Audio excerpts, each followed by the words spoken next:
Everybody, welcome to beautiful Farmington, New Mexico, Fellowship of Spirit. I hope that you are all as happy to be here as I am. Welcome, Amy and Johnny. It's good to see you guys again. And I would like to take a moment to share our mission and vision statement with you. Our mission is to positively affect the world by extending peace, love, spirituality, understanding, and friendship to all people with grace and gratitude. Our vision is to be a spiritual center for awakening the I Am Christ consciousness. Membership is open to anyone. I hope that you all share this with people and that let them know that we are here and that we would love for them to come and join us. Margaret has a prelude for us. Great is the Lord.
Beautiful. Thank you, Margaret. That was wonderful. If you would please help me welcome Susan Barnes from Belize with our opening prayer. Are we ready? Good morning. Good morning. Good morning. So let's take a deep breath and bring that loving energy into our hearts, into our hands to heal, and into our feet to walk forward in grace and beauty. Mother, Father, God, we give thanks for all that you have given to us the abilities to think differently, to see differently, to see each one of our brothers as part of ourselves, to feel that love, and when we feel that love, feel that love flowing through us, that energy, that vitality. We give thanks for all the abilities that we have and for our chance to be together, for where one or two are gathered together, there are you, and with us, we can do all things to make this world a better place, a happier place, a healthier place. So for all these things, we give thanks, and so it is. Thank you, Susan. And we have a song by Margaret in your book, in your brown book, 336, When I Go A-Walkin'.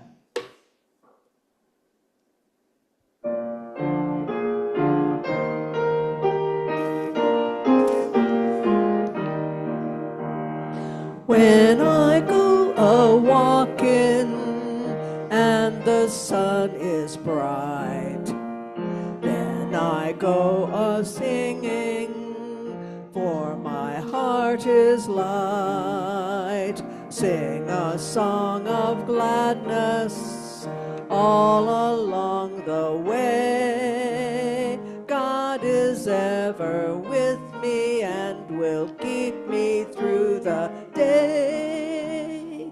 When I go a-walking and the sun is bright, then I go a-singing, for my heart is light. Sing a song of gladness all along the way. God is ever with me and will keep me through the day. Nice. Thank you, Margaret. If you will read along with me, and we'll do our reflective moment. Love produces a flow of energy that I now feel. I love others more than ever, and I feel privileged to be here. Love flows from one person to another as we create an atmosphere of holiness, and so it is. And thank you, Midge Jones. And we would like to send light and love to our dear friend George Harris down in Albuquerque. I understand he's going to the Unity Church down there and is participating, and so we're glad to hear that he's out and about. But let's keep him in our prayers. He is still having some health issues. And I did hear from Ron Holloway this week, and he is doing much better also.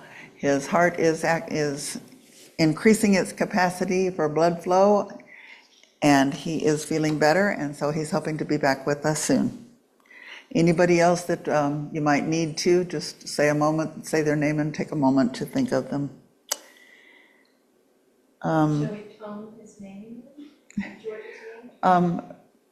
Well, I guess, and we should tone Ron's then too. Okay. Okay, so first name only. George.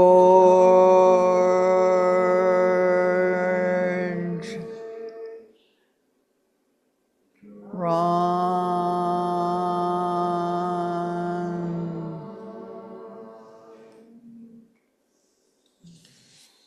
Okay.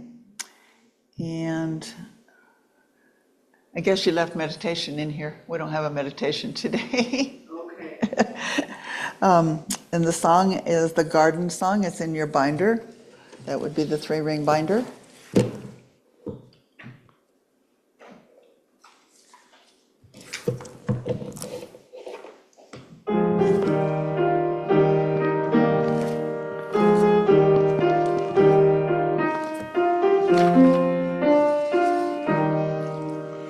Inch by inch, row by row, gonna make this garden grow.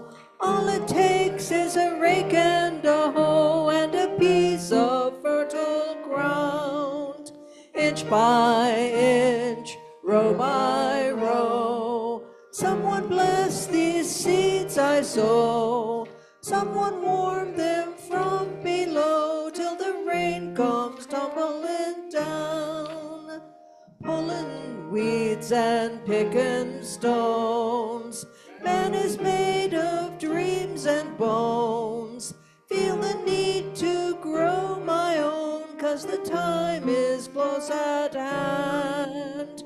Grain for grain, sun and rain, find my way in nature's chain. To my body and my brain, to the music from the land.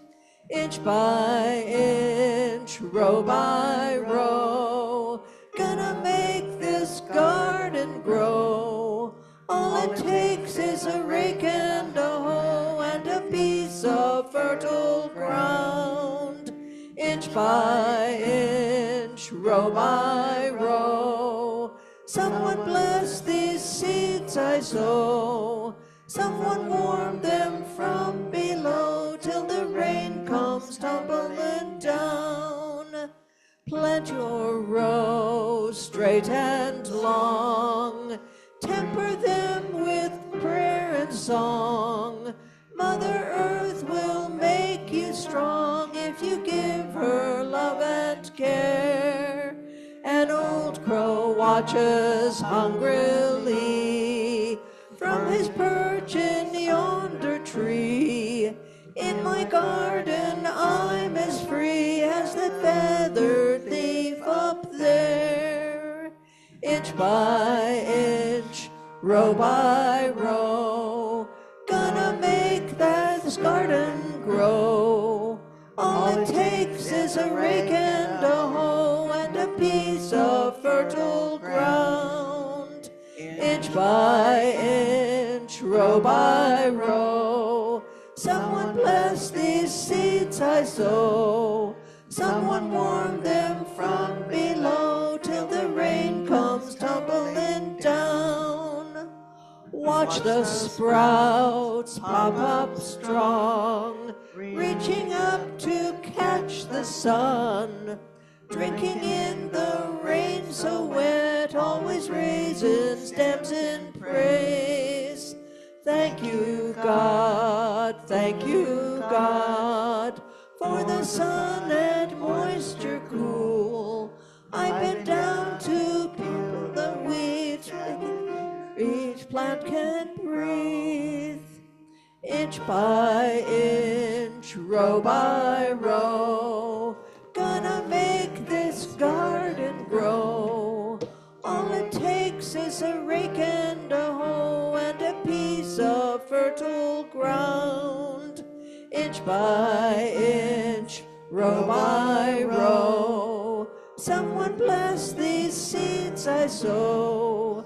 Someone warm them from below till the rain comes tumbling down.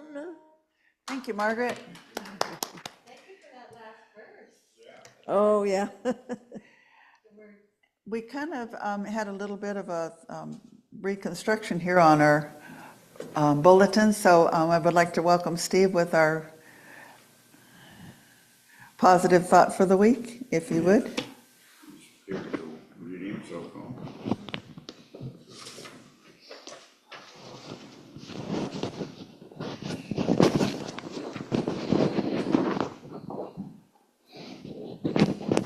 Thank you, Jerry. And this is from Science of Mind, which I'm going to share with you. I've been reading for probably 40 years or so. And it started out with a guy that I had hired to work for me. And he worked, and then that job ended, and that business ended. But I needed a locksmith, so I went to a locksmith shop, and there he was again. And he had kind of taken over a shop for his boss, the owner of the shop. And he had a pile of Science of Mind books right there on the counter. And I said, "What are these all about?" And he told me, "Well, my boss goes to this church, and he keeps sending me these magazines hoping that I'll read them. And so I ended up taking a couple home and reading them. And I mean, this is 40 years ago. That's kind of ancient history. The first thing that struck my mind was blasphemy. And because of all the different ideas that New Thought presents that are not like dogma. And, but I grew to really love reading them. And I eventually subscribed, and I've probably had a subscription for well over 20 years now. And I know Neva Hildebrand subscribes too because she likes to share from it. Anyway, this is for today's daily guide from Science of Mind, and it is called Self-Worth is Self-Love. You are worthy of love and belonging. You are worthy of joy. You are worthy of happiness. That's from Brené Brown. The road to self-discovery often calls for a clearing away of the underbrush of ignorance, fear, superstition, and a sense of isolation that made us feel we are unworthy, unheld, and lost. That's from Ernest Holmes, the founder of Science of Mind. We have to know and confront our stories of self-worth if they are negative in any way. When we have a sense of worthlessness at our core, the law acts on this self-awareness. We get and experience exactly what we think we deserve. The law of mind responds by corresponding.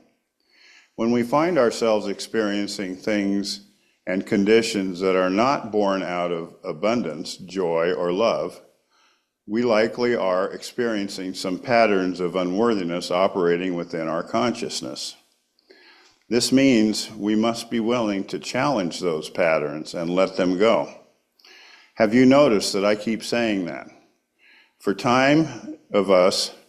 some of us, taking these 31 days to repeat these instructions over and over and doing them for 31 days straight will just be a start in finding and addressing those patterns. We have habitually made agreements with unworthiness for so long that we feel like they are comfortable patterns. They are like a well-worn soft shirt that may be torn up and may smell a little rank. Yet it is familiar, and we sometimes prefer what is familiar over what might genuinely serve us. Giving up this familiar way of being can feel confronting and challenging. At some point, we can see that arguing for our unworthiness just keeps us stuck and living small and unhappy lives. We must argue for our worth. We must shift our awareness to a perspective that embraces the deep truth that we are worthy of all good simply because we exist. The affirmation is, I recognize and embrace my inherent worthiness. Thank you. Remember that. Thank you, Steve. Good advice. Yes.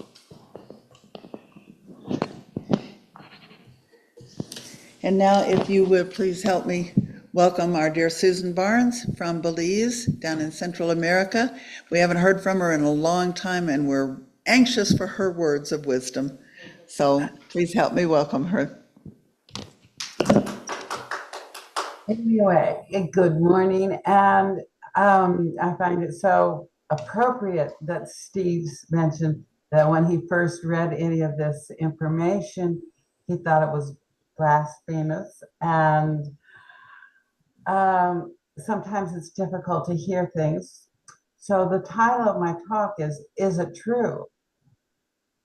And there are so many things that we are taught in school from forever, or in Sunday school, or wherever we came from.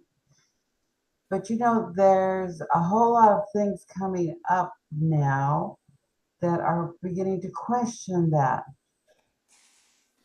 And I don't know if any of these names that I'm going to mention are familiar to you, but what I'm going to be talking about is ideas that they have come up with and have shared on a YouTube podcast. And there's Robert Edward Grant, who actually was CEO for Pfizer at one time. Matt LaCroix, Mateus De Stefano, who's a very scientific person from Argentina. Graham Hancock from England and a researcher, archaeology. Paul Wallace, who's from Australia. He was a bishop in the Anglican Church. Greg Braden, who used to work for the government and is a geologist. Bruce Lipton, who used to teach at Stanford, medical doctors. And Michael Tellinger, who's from South Africa. And I just realized none of these people are from the States. They're all from around the world. And they have a different view of history. So what I'd like to do is present you with some different ideas, not that they're true, not that they're false. Which one do you prefer? So according to the Bible and a lot of stuff that's taught in schools, civilization is only 6,000 years. However, Robert Schoch, he found that the weather erosion on the Sphinx is at least 10 to 15,000 years. And now they're digging up in Turkey, Göbekli Tepe, and that's 38 to 50,000 years ago. And then Wikipedia now says that 300,000 years ago, Homo sapiens, us, appeared during a time of climatic change and that they evolved in Africa, which other people are saying that it actually started in Mesopotamia, between the Tigris and Euphrates. So that's the first one. And then we move up a long way and we come to Columbus. Now, he discovered America in 1492, right? Well, it depends upon who you read. And it was found that he was using the Piri Reis map, which he obtained from Turkey. Now, it's really interesting because the map he was using shows Antarctica as being ice-free. But the last time that Antarctica was ice-free was 34 million years ago. So how did someone come up with a map in 1492 that showed that? And then there's Leif Erikson, son of Eric the Red. And he actually settled in Vinland around 1000 AD. That's 500 years before Columbus. Now, the Chinese and the Navajo, Dene, they came out of the underworld after the flood, and that was 12,000 years ago. So, again, going back to our first one, only 6,000 years? Really? Now, some scholars believe that the Chinese culture started from the Mayan. However, there's a doctor in Austin. He wrote a book that's called Voltage is Healing. And he was talking about traditional Chinese medicine, which is what I practice, and that it actually came from the Maya. So the Mayan civilization and culture is way older than the Chinese. However, in 1500, after Columbus came and everyone else came, they burned all the Maya books. And then they burned all the people who are practicing medicine the way I do.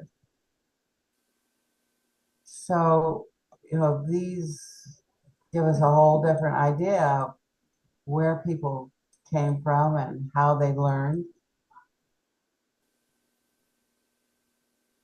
Now, we often, as Americans, say that we won the Revolutionary War in, I think, 1784 or sometime around then, which is interesting because usually most people I know who the first president was, knew about the Revolutionary War, that we were a colony of England, although now they're not even being taught that. And a lot of people don't even know those things. However, were you aware that there may have been less than 5% of the people in the colonies who really wanted emancipation? And I guess that goes to show you just how few it takes to change a whole country. It doesn't take a lot. And so when you are talking in the board meetings and things about what you should do, know that it doesn't take a lot. Just that you stand together and stand firm in your ideas can do a whole lot. Now, that was like 1784, but let's go back a little bit. 1760, Jacob Rothschild made a statement, and his statement was, it doesn't matter who the ruler is. If he rules the money, he rules the world, which in a way may be very true because there's, 8 billion people on this planet, and the whole world, Russia, China, South America, Africa, is ruled by only 100 families. 100 families that have ruled the world since at least 1760. And were you aware of what happened at the Revolutionary War? Actually, the colonists were losing. And George Washington sat down with Cornwallis, and they made an agreement that we would call ourselves a free country, but Britain would rule their money. And they still do, because as of, well, at least when I left the States 13 years ago, the Federal Reserve was owned 51% by Britain. So who is it who really rules?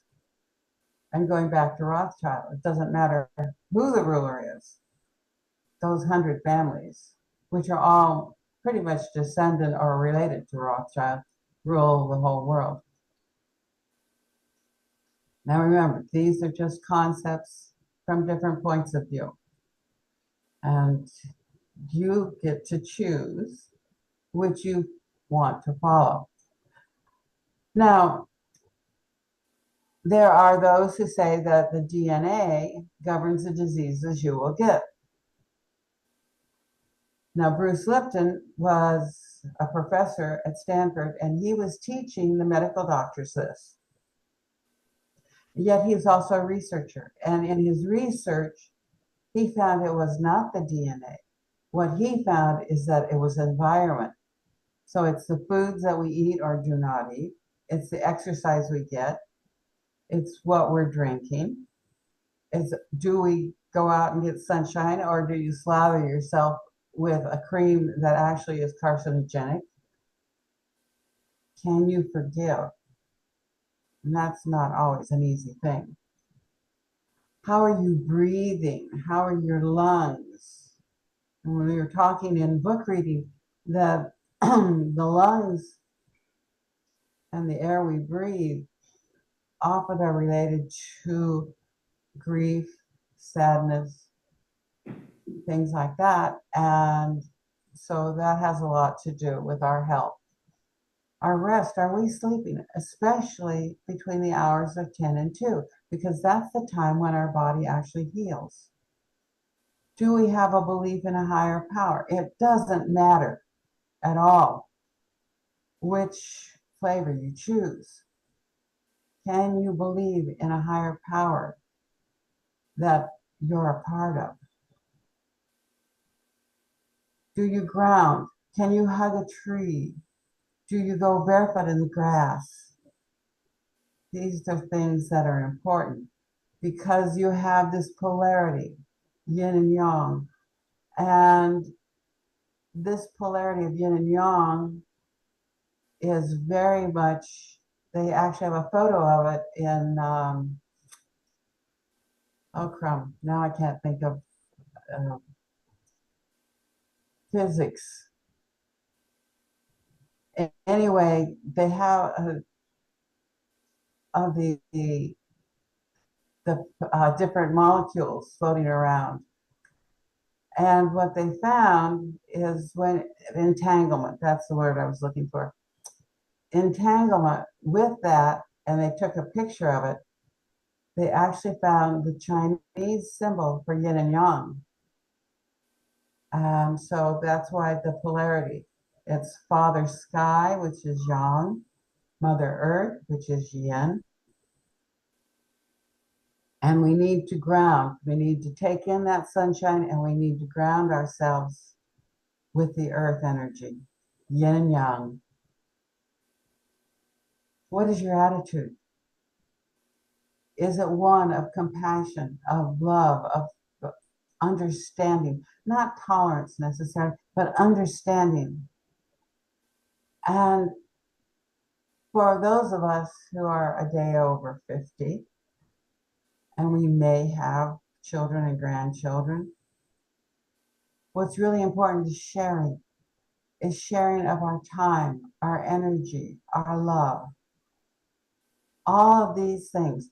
This is the environment that Bruce Lipton was talking about that heals you or makes you sick. Because when I teach classes in this, Western medicine has 13,000 different diseases, pathologies. Of those 13,000, 7,000 of them are iatrogenic. Now that means that they're caused by medicine or their medications. Now, if you're looking at Chinese medicine and you go to their books, they have 50 to 70, depending on which book you're reading, different pathologies. And they all relate back to, is it one of the yin organs, one of the yang organs, but a lot of the polarity, the yin and the yang. Now, more and more people, and some of these were people in medicine, are coming up with the concept that maybe there's only one disease, and that's mitochondrial dysfunction. For those of you who don't know, mitochondria are our little powerhouses, and they actually have different DNA than us as humans have. But they're the ones that create the energy and keep us going. And their only disease is whether you're putting toxins, something from the environment, into your body, or you are not putting nutritional information, which would be your sleep, the foods, the sunshine, all of that. So these are things for you to think about. Because now let's go to, in the States particularly, there are 3 ways that they allow you to fight cancer. And that's with what those of us who are in the natural field call cut, burn, and poison. Cut is, of course, a surgery. And in a study that came out just a couple months ago, they found out that 85 of the breast surgeries were truly unnecessary. And then you have burn, which is radiation. Now, who discovered radiation? Marie Curie. What did she die of? She died of radiation poisoning. And Then the poison. What's the poison? Chemotherapy. It's actually derived from mustard gas, which was a weapon, a biological weapon, to kill the enemy during World War I. So, is cancer really a disease? Is the first question. And it's really a lack of that mitochondria. It's either a toxin or malnutrition. Actually, cancer cells are in every single person here. However, when it's out of balance, not in balance with the yin and the yang, the polarity, then it causes an imbalance, which is the cancer. And in the States, they're usually just allowing you 3 different ways. However, there's a couple, Ty and Charlene Bollinger. They had 7 people in their family who died of cancer, and they said, this isn't right. We need to find something different. So they went around the whole world, and they looked at all the traditional and ancient ways of healing that were still being practiced today. And they found 300 different ways to take care of that imbalance. Now, for most people, they'll tell you that we only have this one life, especially if they're Christian. And is that really true? Because there's so many stories of reincarnation. And even for myself, you know, I remember different lifetimes. The first time I remembered it all, I was always male. And there were 33 different ways to die. You know, I was run through with a sword in my back. I was bayoneted in the gut. I was hung by my neck till I was dead. I died of leprosy, both as a male and a female. So these are things that I personally remember. And so do we only have one life? Or do we, like some people say, it's not a matter of past lives or future lives, but rather levels of lives. So it's like choosing a particular radio station. We have many radio stations, they're all going, but we choose the one we want to listen to. And for the reincarnation, I was really, felt really strong about this because my whole childhood, I had this dream of being stabbed in the back, and I'd wake up in a cold sweat. Then when my youngest son was about 3 years old, he was walking down the hallway, and I was sitting out in the living room. And he comes down there and he goes, Mommy, what's that sword doing sticking out of your back? He could even see it. So to me, it was real. And stories of reincarnation actually is Horus. Also a reincarnation, well, is actually Jesus, and we'll get into that a little bit later, a reincarnation of Horus. When we talk about different timelines, there are different cave paintings, planes, helicopters in Spain, Egypt, Central America, all of them have these. Are they in the past? Is it from, who did these? And at what time? And is it that we have adopted them to this lifetime? Were they just reinventions of what happened many, many thousands of years ago? In our book reading, we were reading Life After Life. And so the question is, death is the end of our life. And a lot of people are they grieve, they're very sorrowful. And so number one, is this life even real? listening to someone the other day, and they're saying even the quantum physics now is saying that what we are living is actually a simulation. So is it really real? Or do we have a life before this?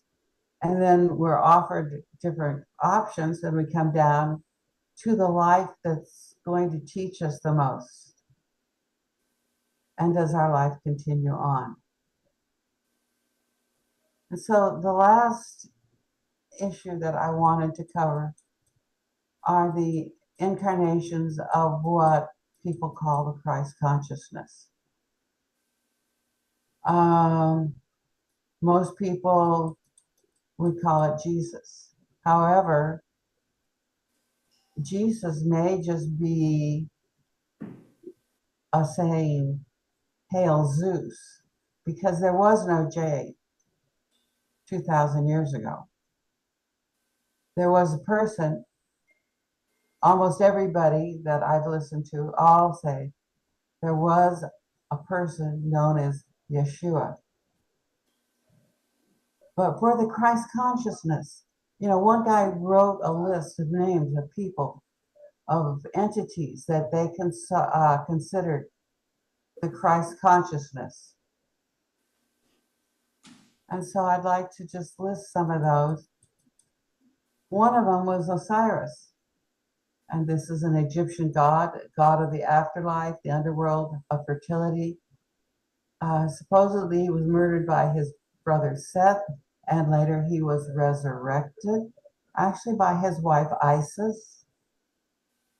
So Osiris is a central figure in Egyptian religious beliefs. And he represents that of death, resurrection, and divine kingship, which you'll notice there's a central theme that runs through all of these. Another one was Krishna, and he was the 8th avatar of Vishnu. This is Hindu. And he was the supreme god, and he is considered the god of compassion, protection, tenderness, and love. Now, he was an avatar of Vishnu, who was part of the Trimurti, which is the Hindu Trinity, and that includes Brahma, who is the creator, Shiva, who is the destroyer. Oh, this is the yin and the yang again. And Vishnu is depicted with 4 arms, and he's known for numerous incarnations, which these people have descended to earth to restore the balance, which is what the yin and the yang do, and protect Dharma, which is the moral order. Now, one I found very interesting and I really like is Zoroaster. And this is Iranian. And so he was challenging the ancient Iranian religion. And he was, actually Zoroastrianism is one of the world's oldest religions. And it centers on the belief in one God. And that God's name is Ahura Mazda. And the cosmic struggle between good and evil. That sounds familiar. Ahura Mazda versus Angara Manu. So now he encourages his followers to strive for good thoughts, good words, good deeds. And by doing these things, this leads us to a closeness with Ahura Mazda. And we become the positive influence on the world. However, we as individuals have the freedom to choose which we will do between the good and the evil. We shape our own path, and we influence the world. And so the yin and yang is the truth, cosmic order versus falsehood and deceit.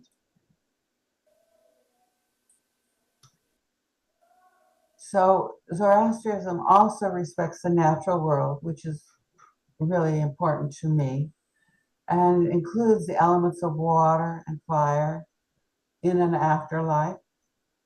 And then again, that souls are judged based on their choice and their actions. So this religion anticipates a final judgment and the restoration of a perfect world. One of the last ones is Siddhartha. You may know him as Buddha. And he preached the middle way. Okay. The renunciation of ignorance and illusion through the Four Noble Truths. Those Four Noble Truths include life inevitably involves suffering. Okay. And suffering arises from cravings and attachments. But suffering can be overcome, this is the third one, by eliminating these cravings and attachments. And the fourth noble truth is that there is an eightfold path to enlightenment. And look at this: right view, right intention, right speech, right action, right livelihood, right effort, right mindfulness, and right concentration. Don't all these things sound familiar? So after his death, his disciples preserved and developed these teachings, and they spread from from India, and became more entrenched in China, Tibetan Buddhism. Oh, Tibetan Buddhism. If you look at the flag right above your pictures, the front of the church, that's a Tibetan prayer flag. And so using it as a prayer flag, and to enhance, we were asking for prayers for George and Ron. One of the ways to enhance that is by placing your hands together. This creates an energy force, and you place them at your heart, and then that energy can go out and help the people that we want to help. Now, this one's really nice because you may have noticed they're all male. However, there is Sophia. And Sophia is Gnosticism, and it represents wisdom. And she's found in a number of different contexts, not one place, it seems. So she is associated with divine wisdom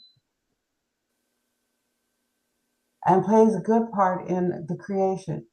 Now, she's also present in our Christian Bible too, particularly in the chapter of Proverbs, where she's described as a divine attribute and a source of wisdom. She's as the divine principle, counterpart to God, and is a representation of the Holy Spirit. Now, of all of these, there's one that's probably the most important and the one that is you wouldn't think of, but it's you.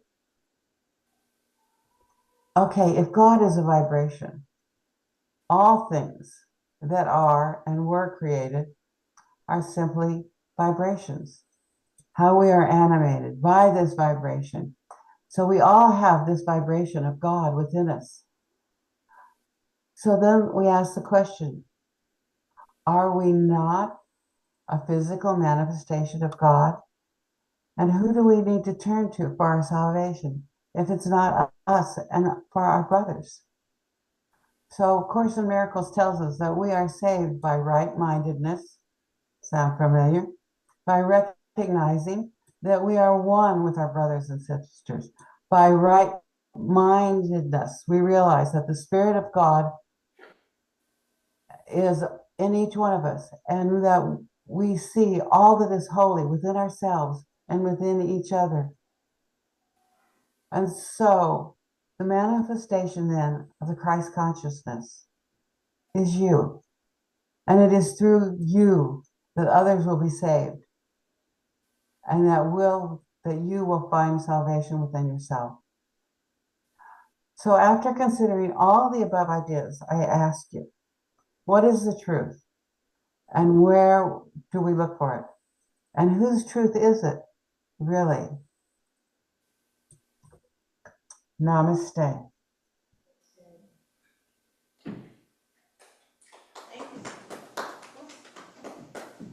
Back to you, Jerry. Thank you, Susan. I'm always amazed at how you can remember things from previous lives. I can't even remember things from 10 years ago, and you remember other lives. So I'm always amazed to listen to you. Your words of wisdom astound me. Your knowledge of the world astounds me. Thank you very much for sharing with us. I do appreciate it. Anybody else have anything they'd like to share with Susan? No? Okay. Thank you again, Susan. We appreciate you, and it's so nice to see you, even though you're thousands of miles away. In your new clean environment. Yes, and your new clean environment. But it needs some color. It definitely needs color. All the pictures need to come up and everything. So it's going to, and I have a round Tibetan prayer flag that will come up in my room. But we're still working on moving everything. Yeah. Well, maybe next year, when you've got everything perfect. Anyway, thank you again for being here. We always appreciate you. Okay, and Margaret has a song for us, number 114 in your brown book, Sunlight.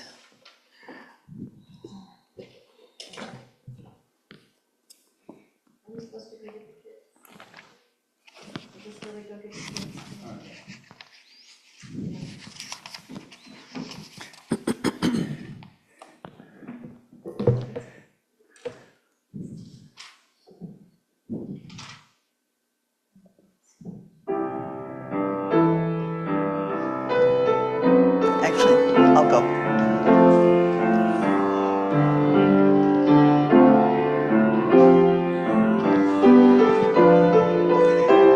Hi. Good timing. We're just fixing Sunlight where there seem to be shadows. Do you want to bring it down? Sunlight where there seem to be Big rain. microphone turned on. Sunlight where there seem to be sorrow. Sunlight where there seem to be pain. Sunlight is the truth of my nature. Sunlight is God shining through me. Sunlight where there seemed to be darkness. Sunlight where the clouds seem to be. I let my light shine and the obstacles vanish. I let my light shine and the light seems to I let my light shine and the radiance heals me. I let my light shine and the way is made clear. Sunlight is the truth of my nature. Sunlight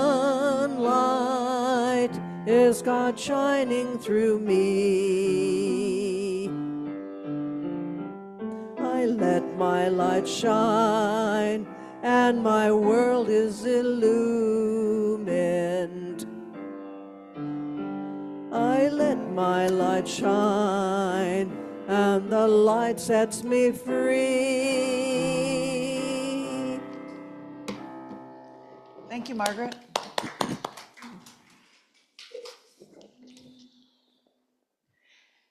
Okay, we will do our celebration of abundance at this time. And if you will hold what you're giving over your heart and read with the binder and read from this. Divine love flowing through me blesses and multiplies all that I have, all that I give, and all that I receive, unlimited. I am prosperous.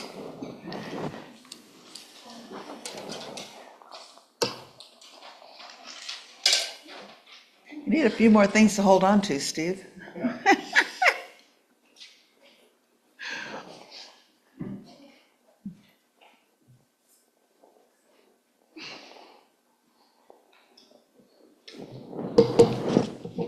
Thank you. Okay, and Bill is not here today, and he usually gives us our final reading, kind of as a closing prayer. So I would like to do that. He uses these little books, the Nightly Book of Positive Quotations, and they have wonderful things in them. So I'm going to read from this one. It's called The Family of Choice. Each of us, friends are the family we choose for ourselves, by Edna Buchanan. Perhaps we were blessed with a family that nourished us and equipped us well as we grew up. Perhaps our family was riddled with sadness and difficulty. Whatever the case, we can have a wealth of family-like friendships. Other people can be as close as a sister, a brother, a mother, or a father to us. We can return that blessing as well. In these relationships, we grow and learn even more about what it means to care for and support each other as family. I am so grateful for the friends that I have who are my family to me. I will nourish those relationships and increase my ability to give and receive love. And so it is. And thank you all. And we have our children here today, which is a blessing because we haven't seen them in so long. So get your little bodies on up here. We're just gonna let them go up there on the stage. Sneak line. No, they're going to come up here. Oh, okay.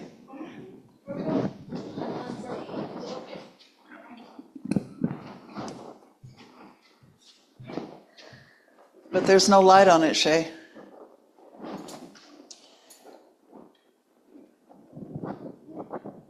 Stand closer together. Stand closer together. Yeah, and you know what, you can use this too. Talk in that and see if it works. Testing. No, it's not working. Russ testing. Okay, there you go. You just have to pass this around. Now, just, you guys hold it in the center. Oh, thanks. So you because you guys have to go first anyway. Okay. Today we painted our butterflies and we worked on them. And today we're not going to be doing a reading. We're going to be singing "The Climb" by Miley Cyrus. Okay. Ready?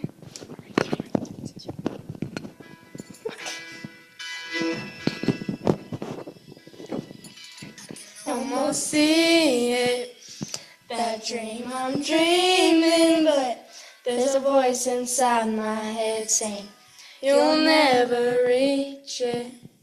Every step I'm taking, every move I make feels lost with no direction.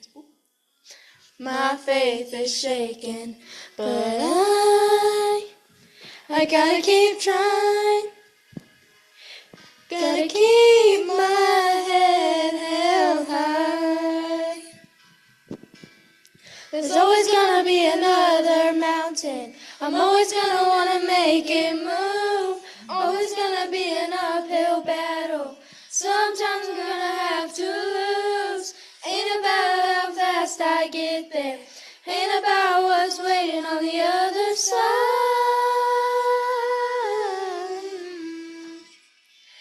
It's the climb.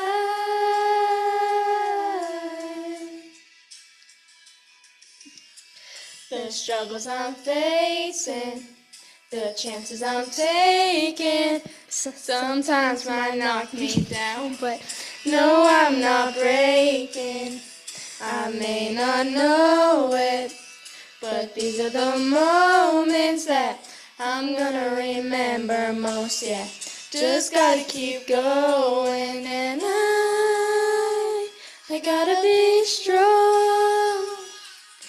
Just keep pushing on, 'cause there's always gonna be another mountain. I'm always gonna wanna make it move. Always gonna be an uphill battle. Sometimes I'm gonna have to lose. Ain't about how fast I get there. Ain't about what's waiting on the other side.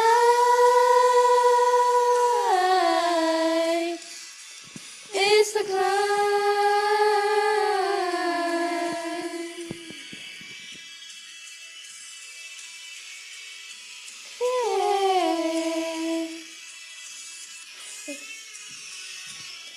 It's hot.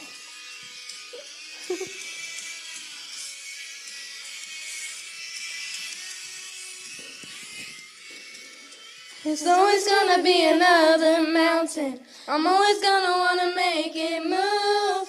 Always gonna be an uphill battle. Sometimes you're gonna have to lose. Ain't about how fast I get there. Ain't about what's waiting on the other side.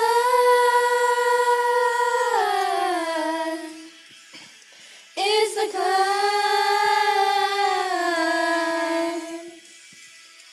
Yeah! Keep on moving, keep climbing, keep pushing. I can't do that anymore. You messed it up. Take it. Really good song, that's perfect. Yeah. That's right, there's always gonna be a mountain, always. Perfect, thank you girls so much, it's so good to see you. They worked on that for a whole 35 minutes today. Yep, we heard some of it. They did a great job. For not being practiced, accomplished singers, they are great. Okay, if you will all join me up here, we will sing our way out of here. And I hope you all have a blessed week. Amy, we'll put you here by the bench. Okay. I'm benched. You're benched, of course, that'll be good. Just make sure you have enough breaks. Yes, I have enough brace. That way you're getting swayed.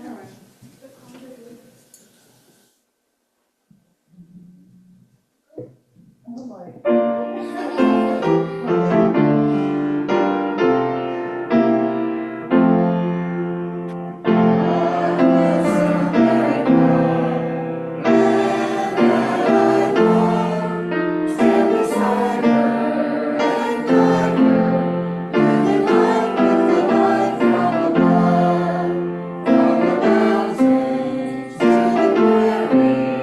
To the oceans, for home.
Have a blessed weekend. We'll see you next week. Thank you.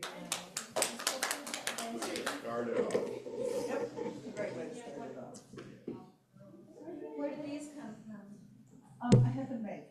Oh, you did? Yes, huh? Have them made. Yes, over there at the print shop.